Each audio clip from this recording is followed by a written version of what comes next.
What is going on, folks? It is Andrew here from SGF Gym. Just a quick one today. This morning was supposed to wake up at 6:30 to go and work out. I woke up at 6:30. My training partner texted me saying that they weren't going to make it, and I fell back asleep to about 9ish. To be honest, the night before I was absolutely shattered when I went to bed, and when I woke up I was equally the same. I'm just back in a routine, I'm just back to training, I'm just back to work. And realistically, there are times that you need to be able to listen to your body. I know people hate to hear this. They think, oh, you should just always go. As you begin to train for decades and years, you start to get a bit more in tune and in sync with what your body needs and wants, especially when it comes to a training and a workout capacity. Myself nowadays, I've been prepping in one way or another for about the past 17 years, and I know when my body needs more rest, more recovery, more mobility, more sleep, more food, less food, more water, more hydration. These are things that you learn over time, and that a lot of time you have to go with your gut instinct and implement.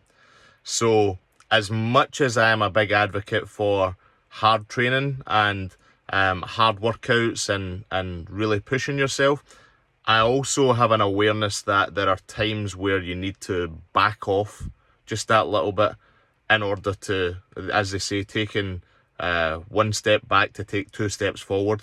You know, when it comes to exercise, when it comes to training, if I am, let's say if I've went a 10-mile run and then I'm scheduled to train legs, but I've got a little bit of a niggle in my calf the next day, do you know something? I'm probably going to avoid calf raises or anything that is going to impact that in a stressful manner. So based on that, I would then take the smart approach and say, do you know something? I'm going to back off on training legs this week, or I'm going to do something different that isn't going to directly impact my calves.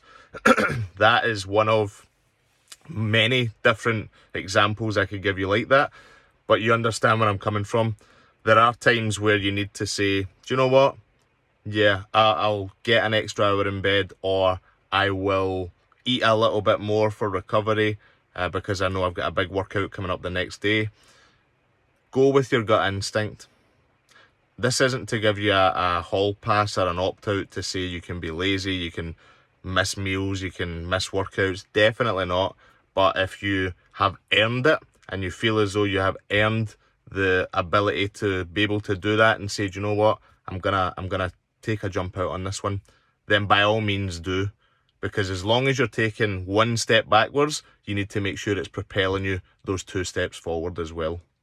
So if this is you at certain times, if this is something that you have went through in your training career, then don't be afraid to implement it, but just make sure that you have it planned and that you have a specific strategy for it, rather than just adding it in ad hoc every so often.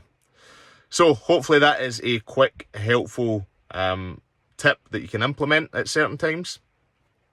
Training is important, but training smarter is even more important. Have a good one, folks, and I will see you all in the gym.